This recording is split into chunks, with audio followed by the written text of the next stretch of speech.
हा व्हिडिओ फक्त माझ्या चाहत्यांसाठी, जे लोक पिल्लूला ट्रॉल करतात त्यांच्यासाठी नाही आहे, फक्त माझ्या चाहत्यांसाठी काही सिक्रेट गोष्टी आहेत मी शेअर करते.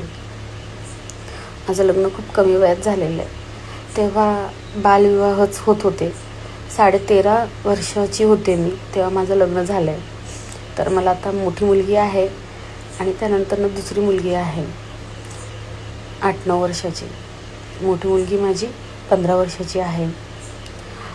तर मला माझ्या खेळत्या वयामध्ये मला मुलींसोबत, माझ्या फ्रेंडसोबत कधी फिरायला वगैरे भेटलं नाही. मी घराच्या जेलमध्ये असायचे. लग्नच झालं आहे, मला आईचं सुख पण कधी भेटलं नाही. वडील तर मला नव्हतेच. खूप कमी वयामध्ये लग्न झाल्यामुळे माझं प्रत्येक सुख माझ्याकडून हिरावून घेतलेलं होतं आणि ते सुख मी लग्न झाल्यावर बघायचा प्रयत्न केला. म्हणून लग्नानंतरनं पण माझ्याकडे 2020पर्यंत मोबाईल नव्हते. 2020 नंतरनं माझ्याकडं जेव्हा टिकटॉक ॲप आलं, ते टिकटॉक ॲप खूप फेमस होतं. तेव्हा मला एक असं कुठंतरी असं मला वाटलं की चला आपलं थोडंसं मनोरंजन करूया, व्हिडिओ बनवूयात. त्या व्हिडिओमध्ये माझ्या नातेवाईकांनी माझी साथ सोडली की म्हणे व्हिडिओ बनवायचे नाही, आमचं नाव बदनाम होतं आहे. माझे सगळे नातेवाईक माझ्यापासून तुटले. मला आज कोणच चांगलं म्हणत नाही, फक्त व्हिडिओ बनवते म्हणून. पण घरामध्ये फक्त हा एक पठ्ठ्या आहे, वाघीण. 2 मुलींचा सांभाळ करते आणि 2 मुलींचं शिक्षण करणार आणि दोन्ही मुलींना खूप छान पद्धतीने, एकीला IPS व्हायचं आहे, एकीला डॉक्टर व्हायचं आहे, बनवून दाखवणार. फक्त ही वाघीण एकटी, त्यांचा बाप नसताना. कारण संघर्ष खूप केला आहे आयुष्यामध्ये, हार मानली नाही. आणि जेव्हा टिकटॉक आलं तेव्हा मी टिकटॉकवर व्हिडिओ बनवायला सुरुवात केली. तेव्हा माझ्या प्रत्येक नातेवाईकांनी माझ्या मिस्टरांशी बोलणं सोडलं, माझ्याशी बोलणं सोडलं. आम्हाला म्हणजे त्यांच्या दुनियेतून आम्हाला पूर्णपणे हाकलून दिलं की तुम्ही व्हिडिओ बनवता, वल्गर लोक आहेत तुम्ही, घाणेरडे लोक आहेत, तुम्हाला समाजामध्ये, आमच्यामध्ये कोणाला जागा नाही. तर माझे कुठलेही नातेवाईक आहेत आम्हाला सपोर्ट करत नाही आहे आणि आम्ही कुठल्याही नातेवाईकांच्या घरी जात नाही आहे. तर तेव्हा मी फक्त 4 महिन्यामध्ये टिकटॉकला 4 महिन्यामध्ये 1.3 मिलियन पूर्ण केले होते. मला नाही माहीत कसे केले होते. आणि खूप छान मराठी व्हिडिओ असायचे माझे. लोकांनी खूप छान पद्धतीने मला व्हायरल केलं. तुमचे सर्वांचे खूप आभार ज्यांनी मला टिकटॉकला सपोर्ट केला. तर मी तुम्हाला आज रिअल लाईफ सांगते माझी, ऐकून घ्या. 2 शब्द सांगणार, जास्त नाही. माझी दुनिया तर केव्हाच खतम झाली होती.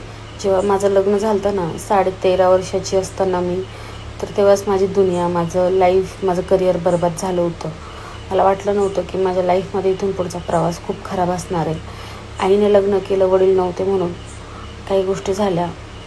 मग त्यानंतरनं बाळ झालं, बाळामध्ये गुंतले. नंतरनं स्ट्रगल खूप केलं, कुठं पायरी नाही मिळाली. जगायची इच्छा मारली लेकरांमुळे, कधी फिरता आलं नाही. हजबंड खूप सगळ्या गोष्टी कमवत नव्हते, खूप काही गोष्टी मारल्यात. 2021मध्ये जेव्हा लॉकडाऊन हटलं त्यानंतरनं देव म्हणतो ना, छप्पर फाड़ के जब देता है तो भगवान देता है. ती गोष्ट माझ्यानंतरनं त्या आयुष्यामध्ये आली की माझ्याकडे फक्त पैशांचाच पाऊस झाला आणि मी माझ्या लाईफमध्ये माझी लाईफ पूर्ण एन्जॉय केली. पैसा नव्हता तोपर्यंत खूप मन मारलं. पैसा आल्यावर असं वाटलं की थोडंसं आयुष्य जगायचं, कारण एकच तर आयुष्य दिलं आहे देवाने, जगून घ्या. त्याच्यामुळे गोवा फिरले. नवीन होतं ते सगळं माझ्यासाठी, खूपच नवीन होतं.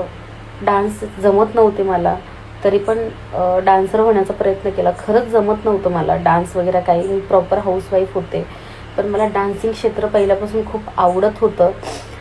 पहिले तर फीस फक्त 5 रुपये असायची शाळेमध्ये गॅदरिंगची, तर आईने कधीच गॅदरिंग करू दिली नाही.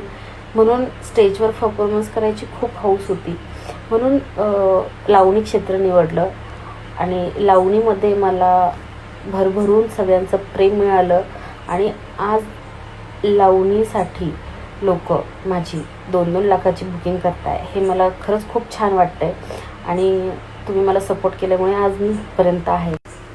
खूप वर्ष झाले, खूप दिवस झाले लोकांना असं वाटतं आहे माझी रिअल लाईफ माहीतच नाही लोकांना, म्हणून ट्रॉल करत गेलेत लोकांना असं वाटतं आहे की पिल्लू तिचा भोळा भाबडा नवरा सोडून, फॅमिली सोडून गावोगावी हिंडती फिरती.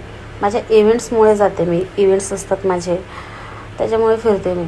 तर तिकडे थोडंफार एन्जॉय होतो बसमध्ये, इकडे तिकडे फिरणं कंटिन्यू. तर मी भरपूर एन्जॉय घेतला माझ्या आयुष्यामध्ये. त्यानंतरनं त्याच्या अगोदरची माझी लाईफ तुम्हाला मी सगळे व्हिडिओ शेअर करणार आहे. छोट्यापासून माझ्या लहानपणापासूनचा प्रवास मी शेअर करणार आहे. पण त्यानंतरनं मी 2021 नंतरनं मी माझी लाईफ जगले. मी आज खूप खुश आहे, खूप हॅपी आहे. फक्त एकच काही गोष्टींचं दुःख आहे जे मी आत्ता शेअर केलं आहे की ते पण मी तुम्हाला सांगणार आहे. पण आणि हां, एवढा पैसा कमवला तर माणसाने कुठं घालवायचा? आयुष्य जग दुनिया बघितलीच नाही तर त्या पैशाला काय धरून साठायचं का? म्हणून मला लहानपणापासून वडिलांचं प्रेम नाही, आईचं प्रेम नाही, कुणाचं नाही मिळालं. शेवटला नवऱ्याचं पण प्रेम नाही मिळालं.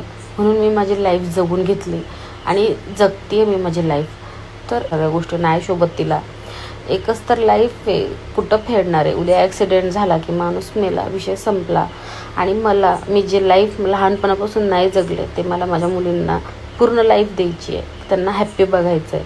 त्यांच्यासाठी मी संघर्ष करते, रात्रंदिवस काम करते, झुरते आहे.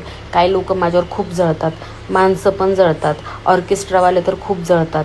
त्याच्यामध्ये माझ्या ज्या क्षेत्रातल्या मुली येतात तर माझ्यावर खूप जळतात. पण हे मी हार न मानता मी माझ्या दोन्ही मुलींना, एक मुलीला IPS व्हायचं आणि एका मुलीला डॉक्टर बनवणार. तर तुम्ही लोक जर नाव नसन ठेवणार, कारण काय माहिती का, समाज लवकर काही गोष्टींना स्वीकार करत नाही. कसं टाळी एका हाताने वाजत नाही. की तुम्हाला जर माझ्या आयुष्यातल्या काही गोष्टी जाणून घ्यायच्या असेल तर वाईट कमेंट करू नका. मी 100% अपलोड करणार व्हिडिओ. पण काही नास्तिक लोक असतात की वाईट कमेंट करतात. मला ते आवडत नाही आहे, कारण मी त्या क्षेत्रामध्ये नाही आहे. मला असं वाटतं आहे की जर मी माझी रिअल लाईफ तुमच्या समोर टाकते तर तुम्ही माझे मित्र आहात. तुम्ही माझं काहीतरी इंस्टाग्राम मी आज 6 वर्ष चालवते, म्हणजे तुम्ही माझी फॅमिलीच झालात ना. घरातला एक मेंबरच आहे इंस्टाग्राम म्हणजे. म्हणून मी तुम्हाला दुःख शेअर करते. तर तुम्ही ते घाण पद्धतीने, मी माझ्या लहानपणीच्या प्रवासापासून ते आत्ताच्या 2026पर्यंतच्या प्रवासापर्यंत मी सगळं शेअर करू शकते तुम्हाला. फक्त मला एवढंच सांगायचं आहे की मी इंस्टाग्रामसोबत मैत्री केली आहे. इंस्टाग्रामचे फॉलोअर्स म्हणजे माझी फॅमिली आहे. मला फॅमिलीमध्ये कोणच नाही आहे. सपोर्टिंगला फक्त तुम्ही लोकच आहे. तर जर मी व्हिडिओ शेअर केले तर त्याचा बाऊ करू नका. मी सेलिब्रिटी आहे, मला सगळ्या गोष्टी माहिती आहे की मी रील स्टार पण आहे. पण मला पण दुःख होतं आहे. मी काय दगड नाही आहे. किंवा मला फॅमिली मेंबरमध्ये सगळेजण पाची बोटं हाताची सारखी नसतात. एखादं तरी नासकं निघतं त्याच्यामधला. मी चांगली आहे. माझे हजबंड, मी काय करू शकत नाही त्याला. किती जरी समजवण्याचा प्रयत्न केला तर तुम्हाला माहिती आहे माणूस कसा असतो. माणूस कुणाचं ऐकत नाही. माणसाला जर बाहेरची लत लागलेली असेल तर तो तिच्याकडेच वळणार. तो घरात पाऊल ठेवत नाही कुठल्या गोष्टीमध्ये. पण आपण समजून घ्यायचं, लेकरं असतात ना आपल्याला. म्हणून खरंच जर तुम्हाला माझी लहानपणापासूनची स्टोरी जाणून घ्यायची असेल तर कमेंट चांगली करा. बघू द्या मला किती चांगल्या कमेंट येतात. जर सगळ्यात चांगल्या कमेंट आल्या मला तर 100% मी तुम्हाला माझी स्टोरी सांगणार. आणि असं नाही की तुमची साथ सोडणार. मी तुमची साथ कधीच सोडणार नाही, कारण तुम्ही मला आत्तापर्यंत सपोर्ट केला आहे टिकटॉकपासून. 100% मी तुमची साथ देणार. माझी रिअल लाईफ पण ऐकून घ्या. बरं, ते झालं. त्यानंतर मी ठरवणार, जर तुमच्या चांगल्याच कमेंट्स आल्या तर आम्ही तिघी पण मायले की तुमच्यासाठी नवीन नवीन व्हिडिओ बनवू. पण जर ह्याच्यामध्ये पण वल्गर कमेंट आल्या किंवा पोरींना किंवा मला नाव ठेवण्यात आली तर माझ्या सोशल मीडियावर मी कधीच पोरींना मी दाखवणार नाही, लाईफमध्ये कधीच नाही. कारण हा समाज आहे ना, मी बघते आत्ता सारखं रेप होत आहे, सारखं मुलींवर अत्याचार होत आहे, कुठली मुलगी किडनॅप होती, ते मला नको आहे.